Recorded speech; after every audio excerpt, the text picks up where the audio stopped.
So our last piece to talk about is things like this, where we're going to have sums to infinity, which is a little bit weird to think about. We have been doing, it's called a finite sum, because we've done like the first 5 terms and we've added those up, or even the first 50 terms and we added those up using the little formula. And I could get to a number no matter what's going on. It might be a really big number, it might be a really small number, it might be negative, it might be positive. There's some very specific conditions we need, and I can add forever. So when we had our kind of finite series, our going to a specific number, and we were doing our sum up to n, that was when we had our a1, 1 minus r to the n, 1 minus r. So there's a lot of the same pieces here. Fixing that n because it looks weird. Cool. A lot of very similar pieces here. But the only times we are going to be able to get the sum of an infinite series is if the absolute value of our common ratio is less than 1. Meaning when I'm multiplying, I'm not multiplying by 2 or 3 or 4. I'm multiplying by like 0.2, 0.3. Because if we think about in this guy here, if I have my common ratio and it's, let's just go with 0.1 because it's easier to think about. And I have 0.1 squared, that's 0.01, right? 1 minus 0.01, we could do that. 0.1 to the 10th. 1 minus 0.00000000000. 1. I could do that. It's very, very small. If I started doing 0.1 to the 1 million, that is a lot of zeros. And that is a very, very small amount of change. So essentially what we're doing is when we're doing an infinite sum, it has to be something that eventually gets to 0. Because if I tried to do a common ratio of something like 2, so pretty small, 2 squared, we could be getting 4. So 2 plus 4, 2 to the 3rd plus 8, plus 2 to the 4th, so plus 16. It's getting really, really big. So it's just going to keep growing. It's going to be an exponential growth kind of situation. Whereas if we have a small number and we are doing what feels like decay, basically, or exponentials, that's when we're going to get this kind of convergence. So it's really, really important that we look at our common ratio to make sure that it is going to make things get really, really small. So when we have a common ratio that's less than 1, we can find the infinite sum.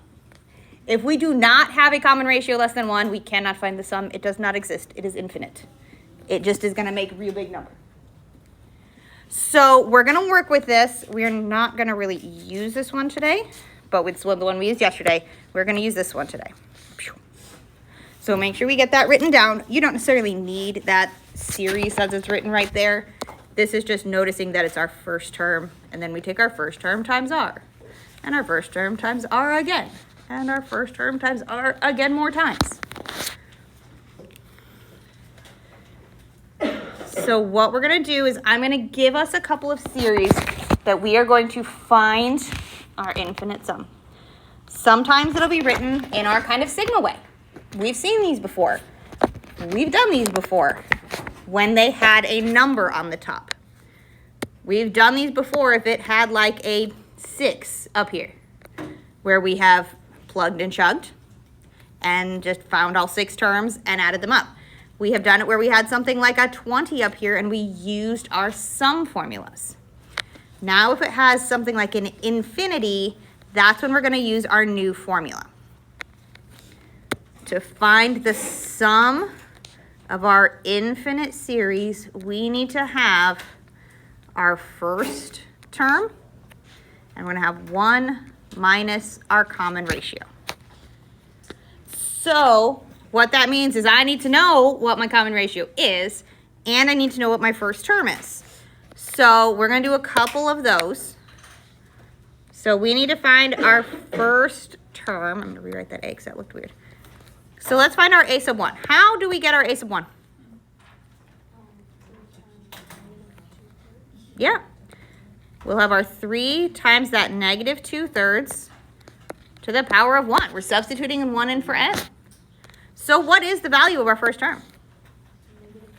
-2, because those 3's are going to cancel out. What is our ratio? What is our R? Oh, wait, -2/3?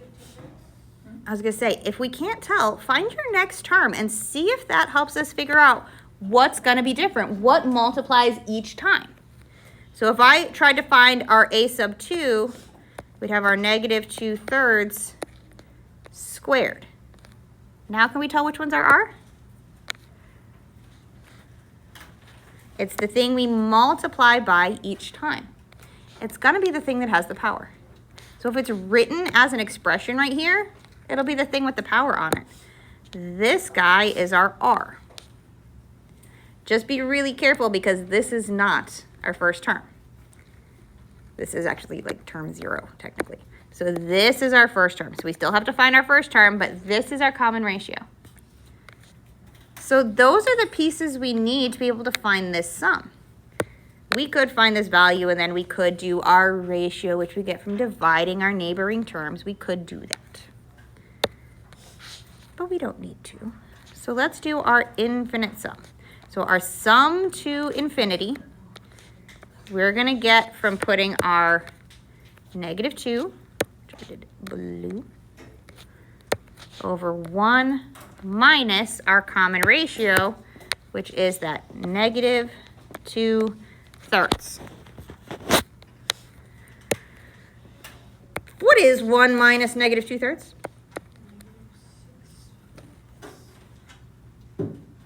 No, not quite. 5/3. What's -2 divided by 5/3? When in doubt, keep, change, flip.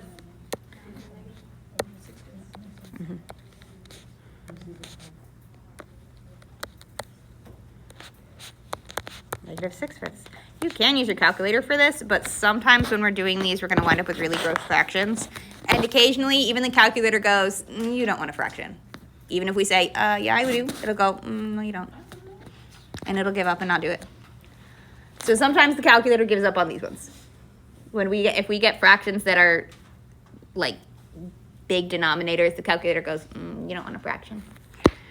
Even if I say, yes, I do. No, you don't. And you can't convince it to do otherwise. So we have to be able to do them ourselves as well. Well, we can do that. We can divide fractions because we're awesome. But this is our answer. We're trying to get these to be a numerical answer. What this is if I kept doing these and I wrote these all out, I got my 3 times -2/3 squared being, this would be 4/3.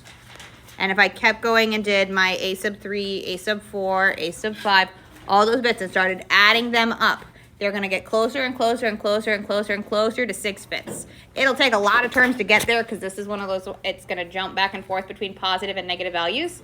But if I added a whole bunch of them up, if I did like the first 10, first 20, first 30 terms, it's going to get closer and closer and closer to -6/5. So it's getting closer and closer and closer to it. So this gets us to what this would be if I added the whole thing up together. We are not often going to see these written as our kind of sigma notation. A lot of times we're going to look at these as sequences and decimals, like repeated decimals is going to be a place where we see this most frequently. But we'll work on that once we get to those. Okay, questions on this first one? I know it's weird. It's like putting on someone else's shoes. Okay. So here's our next one. Here we've given it to us as a series. So when they say find the sum of the series, I could just sit here and start trying to add these things together. I could try and go square root of 2 plus -2 plus the square root of 8 plus -4. And I could try and add them up and see what's going on here.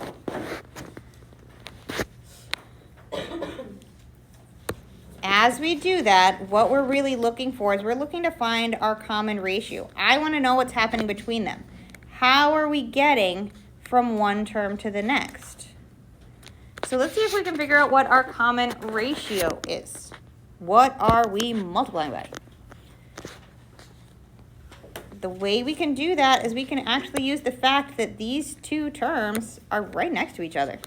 To find our common ratio, I can take my A2, this -2, over my A1, square root of 2. And then I want that as a decimal. I don't need us to rationalize. I need decimal. What is -2 divided by the square root of 2? You need a decimal? Mm-hmm.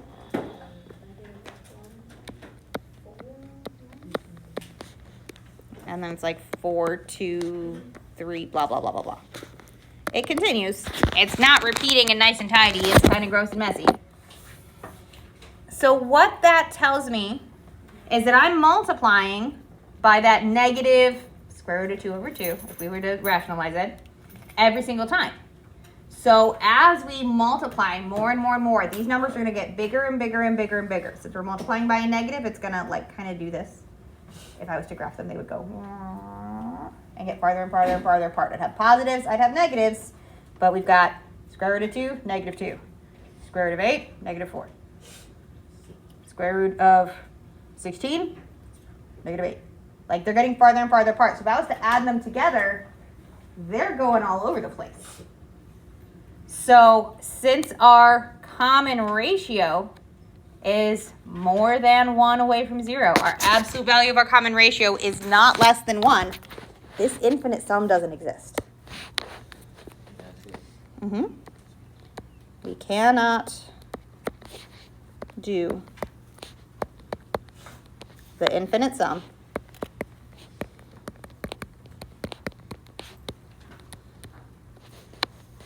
because the absolute value of our r is not less than 1. That's just a less than crossed out. You can use words or you can cross out. It's not less than 1. So we can't do this. So if our ratio is bigger than 1 or smaller than -1, no infinite sum. I could do a finite one. Like if I wanted to do just to 4, I could add those guys. If I wanted to do 10, I could do that. I just can't go to infinity if my r is bigger than 1. So let's look at how we use these, like for real.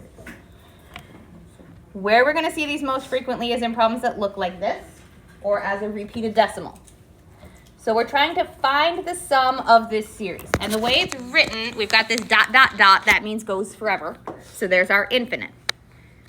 If I was to start just adding these together as they are, 1.5 plus 0.015 plus 0.00015 plus continuing, and I just add my little bits I have right here, I have 1.5 and then 1.5 and then 1.5, and it's continuing. So what we have is this is actually going to start to be a repeated decimal. And if we wanted it as a decimal, and we notice that, great, answer. But that's not the answer we want. We want these as fractions. We're trying to get these back into rational numbers. So we want to be able to find this as a fraction, and that's not one that I know off the top of my head. 0.3 repeating, we know. That's 1/3. 0.7 repeating, we know. Kind of. It's 7/9. We could do that. 0.15 repeating, I don't know that. Or 5/1 repeating, I don't know that. So what we're going to do is we're going to look at this as a geometric series. We've got our first piece here, and a second piece here, and a third piece here. They're all repeating. So let's look at our ratio, that common ratio between them. I have terms that are all next to each other. I'm going to take my second term, my 0.015, and my first term, my 1.5, and we're going to find the ratio between them. What is 0.015 divided by 1.5? 0.01. Is that less than 1? Yes. So we can find our infinite series. We know our first term. And we know our common ratio. I have the window cracked, that's why it's a little loud. It's raining. Yeah, I just have the window cracked because it's fresh air and it's, you know, cool and it smells like rain and heck yes. That's valid. No, not the question. You're saying. Oh, okay. Good. All right, so let's use our formula here.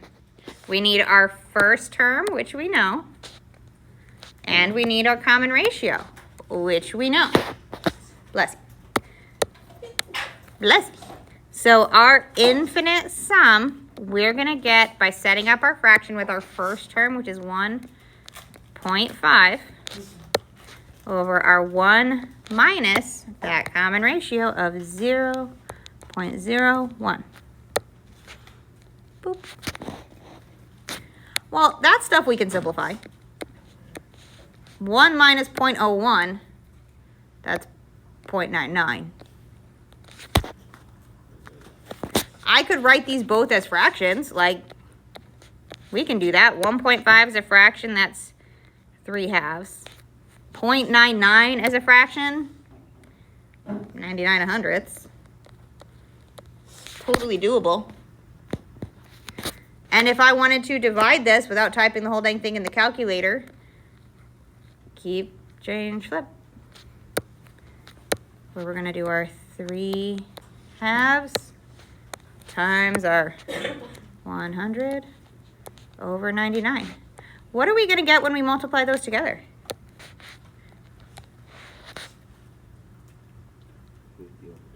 50 over 33. And then if you're doing that in your calculator, hit the 2 arrows and switch that to a decimal. The little 2 arrows that look like this. 1.515151 dot. We want it to be a fraction because what we actually gave you up here was the decimal. So can we just get that, we can just put the arrow button? Only problem is you can't actually type in repeating forever on the calculators. We could get close.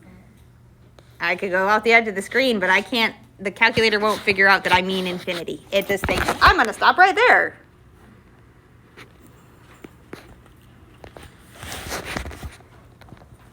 So when we're doing, this is how we can switch it from a repeating decimal back into a fraction. We can get from fractions to repeating decimals pretty easy peasy. But there's not really a great way to do it the other way around.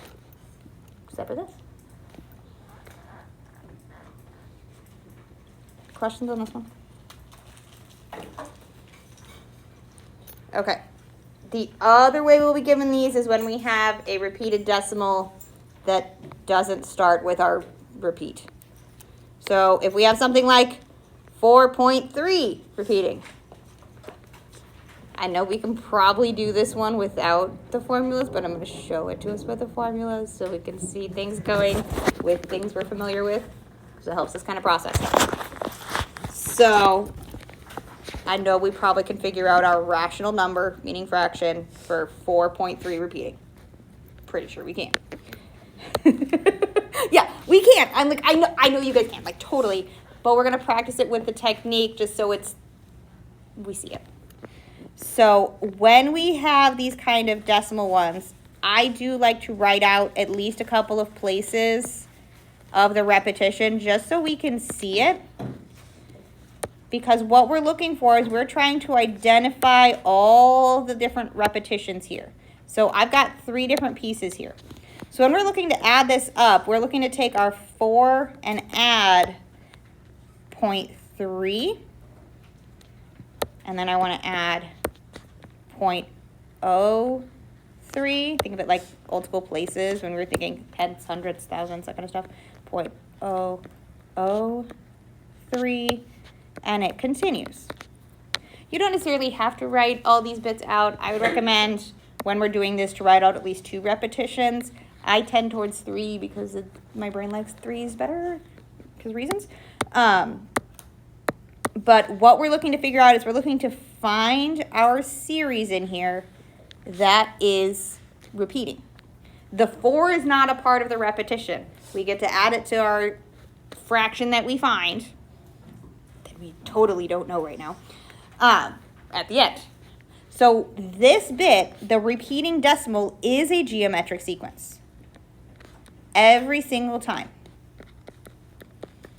If it is a repeating decimal, it has a sequence. It has a common ratio. They are part of that by definition. So let's find our ratio for this particular geometric portion. So we're going to look at just the bits that are repeating. So I'm going to look at this guy and this guy to find our ratio. The 0.03 and our 0.3. So what is our common ratio on this guy? 0.1. Every single repetition is multiplied by that 0.1. So this is a geometric sequence. So if we want to find the sum of our 0.3 plus our 0.03 plus our 0.003, we will find our infinite sum by taking the first term of our geometric sequence, that 0.3, over our 1 minus that ratio, 0.1. Well, that's, again, something we can simplify. Our 0.3 over 1 minus 0.1 gives us 0.9. What is 0.3 divided by 0.9? 1/3. We are totally shocked that that's the fraction we got when we saw 3 repeating. So that gives us the fraction for our repeated part of our answer up here. This is the sum of all the decimals. If I added all those up, we'd get 1/3. If I kept going forever and ever and ever. So our final answer here, if I wanted to know what 4.3 repeating is, we'd have our 4 plus our 1/3. Which is gonna be what? 13 over 3 or 4 and 1/3. I don't care if you do it as a mixed number or as a fraction. I don't care. But this is our answer. So I know we probably could have done that one without all the work. Hopefully. But to see it with something that we are familiar with sometimes helps us figure out what's going on. Okay, so we're looking at all these repeated spots here. So let's do one that's a little less familiar. So we're going to do 5.427 repeating.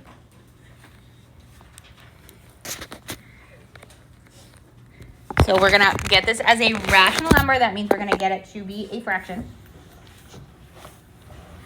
That's 5.4 with our 27 repeating. So again, I like to write it out at least a couple of times just so I can see what is happening here. So I'm going to write out my 5.4, and then we have 2, 7, 2, 7, 2, 7, blah, blah, blah. It's continuing on. So those bits are repeating. So to set this up as a sum, I'm going to break it apart at those spots. So we're going to have our 5.4 plus, and to get our 27 in the right spot, we have our 0.027, because we got to make sure we pay attention to where our decimal place is. And we're going to have our plus 0.00027 and 0.123457. So I'm keeping them all in their same amount of decimal places. Think of it like tens, hundreds, thousands kind of deals, like back when we did adding big numbers together. Our tens places, our ones places, our hundreds places. 200 plus 30 plus 4 is 234. Same kind of deal, but decimally. That lets us see our geometric sequence in here. This is our guy we're working with. This is our geometric. Gooses. Geometric. I see. There we go. Close enough. So we don't need our whole geometric sequence. All we need is our common ratio. So let's find our R here. So we're going to grab two neighboring terms and divide them up. Second one over the first one. So 0.00027 and our 0.027. What is our common ratio here? Careful.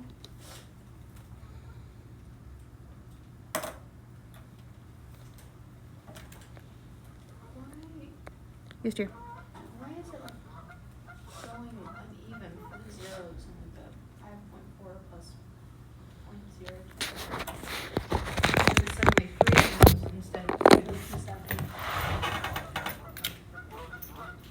So our 5.4, just if I cut that off, our decimal place is still here, so we still got to use our placeholder 0 here, so that's why we're getting the 027. So if we're looking at that 27, I have the 4 in the way, the 2 in the way, not that, and this 7 in the way. So I'm blocking these 3-digit spots. So we need to still have those 3-digit spots here. There are 1, 2, short space. I have these, I'm just grabbing a different color.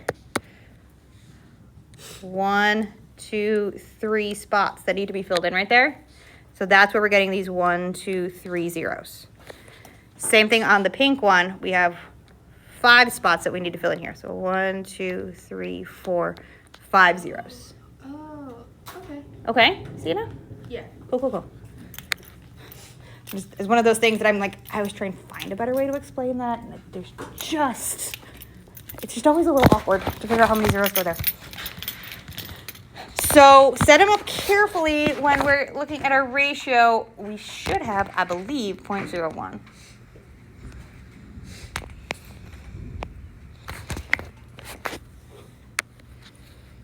And that lets us find our geometric series.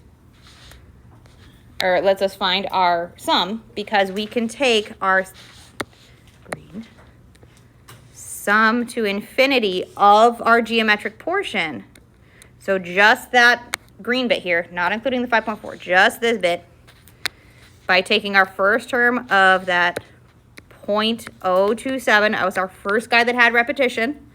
It's only the repeating part that works on this, so do not put the 5.4 in here. Only the first repetition. And then our 1 minus that common ratio we found of 0.01. And again, we couldn't do this. And we don't have to use our calculators.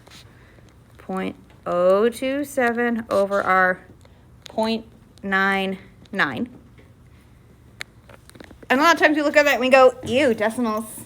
There's decimals in my fractions. I don't like it. So I'm going to multiply top and bottom by 1,000 to make them not be decimals and to get them back into like whole numbers. That'll give us 27 over 990. Ew. But that simplifies because both of those are divisible by 3. So we get 3 over 110. And if you were to type in 3 over 110 into your calculator, you get 0.0272727272727. So it gives you that bit. It's all that repetition part. So to get our 5.4, 2727272727, we need to add the 5.4 to it. So I'm going to come over here. This is going to be our final answer spot. We're going to take our 5.4 plus 3 over 110. And that's going to give us our answer. So what are we going to get for our 5.4 plus 3 over 110? As a fraction. As a fraction. 597 over 110. You can get yourself to common denominators. 5.4, which we can get at over 110. Would be 594 over 110. Bless you. So after like every time we do the sum of like infinity, we always have to add the first like number that everything came up. I was going to say, we have to add in anything that's not a part of the repetition. The geometric sequence only tells us this part. I'm gonna make that a little bit darker. Holy storm, Batman. This is the only part in the geometric sequence. That's this guy that we get with this. So if we want to have this whole thing as a rational number, I gotta add him back in. So the repeated decimal we can get from our infinite series.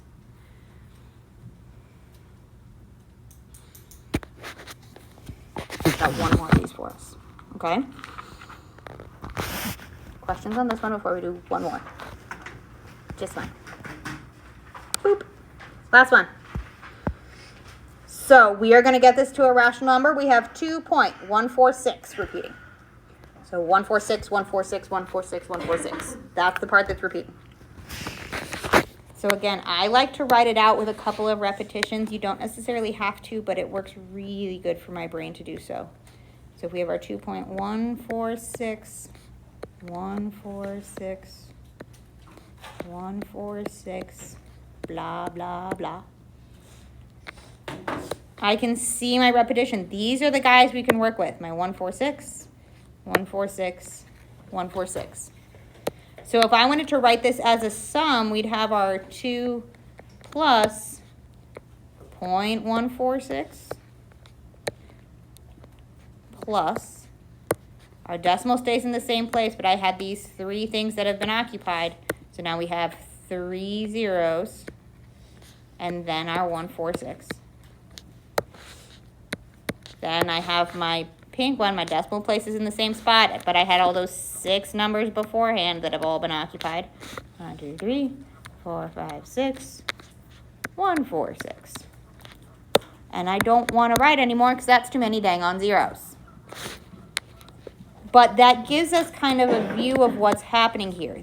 This is our geometric sequence. I wanted that to be in a different color. Green. So this is our geometric sequence, including our continuing on to forever. So let's find our ratio for this one. We need to take our 2 neighboring terms, our 0.000146 over our 0.146. Boop. What is our R? 0.001.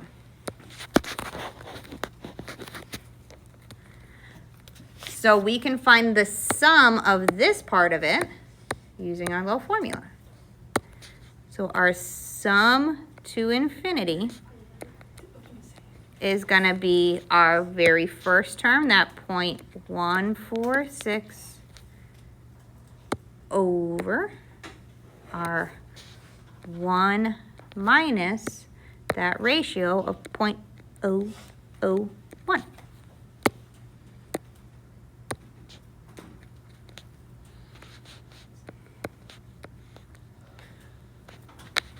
So we're going to have our 0.146 over our 0.999,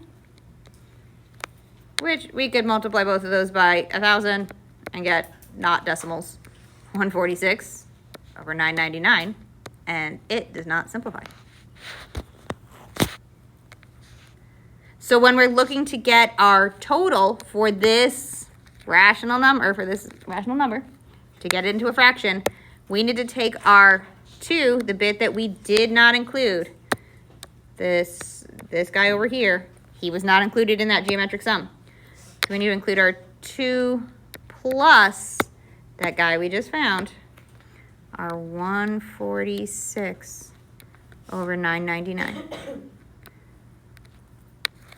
So what do we get as our total here? What is our fraction?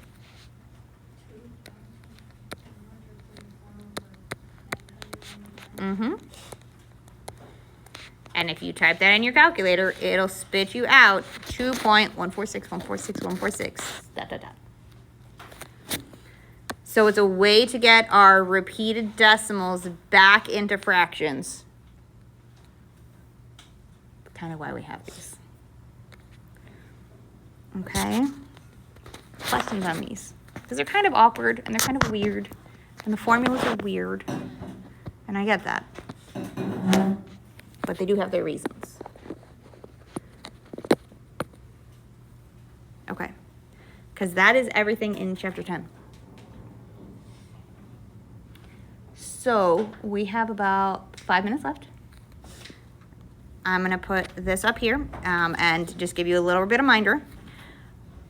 This is the last homework that is in the textbook. So if you use your textbook and you want to keep it for reviews and stuff, perfect. I love that for you. Keep it for now. That being said, if you are not someone who uses your textbook, they will not let you have your diploma until you give it back or pay $300 for it. Bring it back. You can bring it to me whenever you're done with it. Just make sure I see either you give it to me or put your name on a Post-it note. Actually, I'll probably ask you to put your name on a Post-it note anyway. Okay, so work on trying to find them and or bring them back. Just so we can have them, okay? So I will continue to remind you as we go forward. If you want to keep it for review or for finals review, totally understand. But you don't need to have it, technically. Okay? So, yeah. Do the thing. Ask questions if you got them. Huzzah. Boop.